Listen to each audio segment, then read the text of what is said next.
Hi అండి అందరికీ. ఏం తిన్నారు, ఏం చేసుకున్నారు? మేమైతే ఇవాళ వంటతో స్టార్ట్ చేశాను ఈ వీడియో. అది ఏంటి అంటే గోకరకాయ అంటారు, గోకర చిక్కుడు అంటారు. ఇదో దీన్ని ఉడికించి పక్కన పెట్టేసుకున్నాను. ఇది మా పొట్టివాడికి రైస్ పెట్టాను. ఇది వచ్చేసి ఇదివరకే వీడియో స్టార్ట్ చేయకముందుకే ఆయిల్ వేసి అందులో ఉల్లిగడ్డలు వేసాను. ఇప్పుడైతే నెక్స్ట్ ఏమంటారు, ఉడకబెట్టుకున్నా అంటారు. మేమైతే ఉంటాను. ఉడకబెట్టి చల్లార్చి దాన్ని ఎసరంత కింద పోసిన తర్వాత అందులోకి ఈ గోరుచిక్కుడు వేసి కలుపుతూ ఉన్నాను అనమాట. అది కాస్త ఆయిల్లో మగ్గనిచ్చాక ఇది కర్బూజా ఫ్రిడ్జ్లో ఉండే, ఇది హాఫ్ అట్టాగే ఉంటుంది, హాఫ్ పడేయడము ఉంటుంది. మా ఇంట్లో దాదాపు అంతే, సగం వేస్ట్ చేస్తాను నేను. ఇదో అది రిమైనింగ్ అది పక్కన పెడితే విషయానికి వస్తే కావాల్సిన ఈ టమాటాలు తీసుకొని కట్ చేసుకోవాలి. ఎందుకంటే గోరుచిక్కుడుకాయ అవుతుంది కదా, అందులోకి మూడు టమాటాలు ఉన్నాయన్నమాట. ఆ 3 టమాటాలు కట్ చేసుకొని వేసుకోవాలి. 3 టమాటాలో ఒకటి హాఫ్ ఖరాబే అయిపోయిందనమాట. అవును, ఈ సమ్మర్ దారుణంగా ఉంది. ఇంకా కంప్లీట్ సమ్మర్ స్టార్ట్ చేయకముందుకు ఎండలు మండిపోతున్నాయి. సో మీరు రావి జావాలు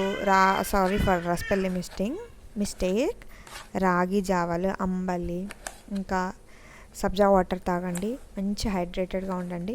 బాడీ ఆల్మోస్ట్ ఎండలో డిహైడ్రేట్ అయిపోతుంటుంది.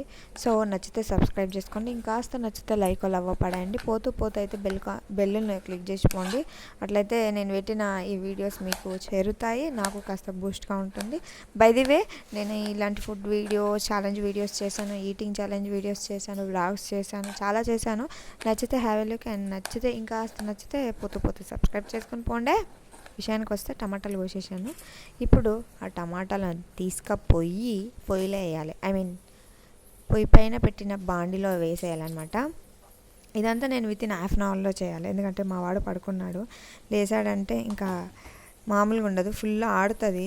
ఆట కాదు, ఇల్లు అంతా చెల్లా చెదరు చేసేస్తుంది. నేను రెడీగా ఉండాలన్నమాట, బూస్టప్ అయిపోవాలి. ఈ మిగిలిపోయిన ఈ 30 మినిట్స్లను వంట వరపు చేసుకోవాలి. తను ఆడిపించడానికి నేను రెడీ అయి ఉండాలి. అట్లా ఆ విషయం పక్కన పెడితే కర్రీ విషయానికి వస్తే ఈ గోకరకాయ ఉడుకుతుంది కాస్త, అందులోకి టమాటాలు వేసాను. అంతకుముందుకే మీరు చూడకముందుకు ఉప్పు కూడా వేసాను. కాస్త ఇంకా లైట్గా తక్కువ అయితే వేసేసుకోవాలన్నమాట ఉప్పు. అది ఉడుకుతుంది, దాని పనిలో అది ఉంది.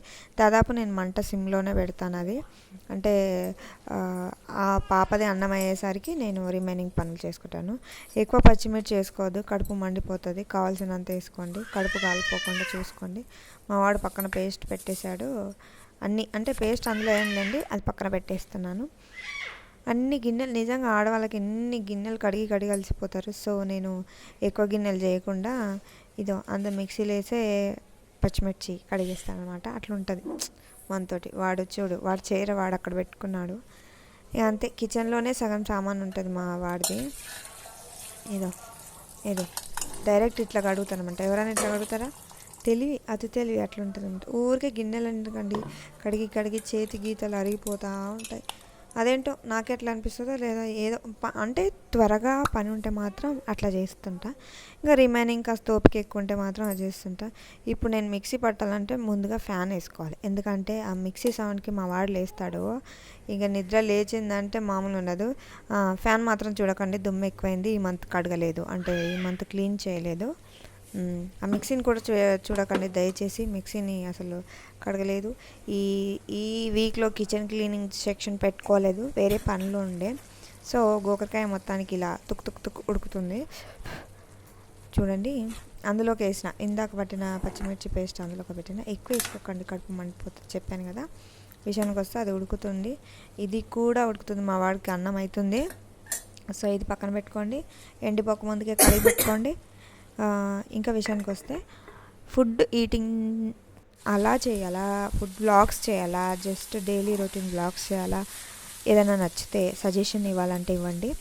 ఇంకా నన్ను నమ్మి 8,000 మంది సబ్స్క్రైబ్ చేసుకున్నందుకు చాలా థ్యాంక్ యూ సో మచ్ అండి.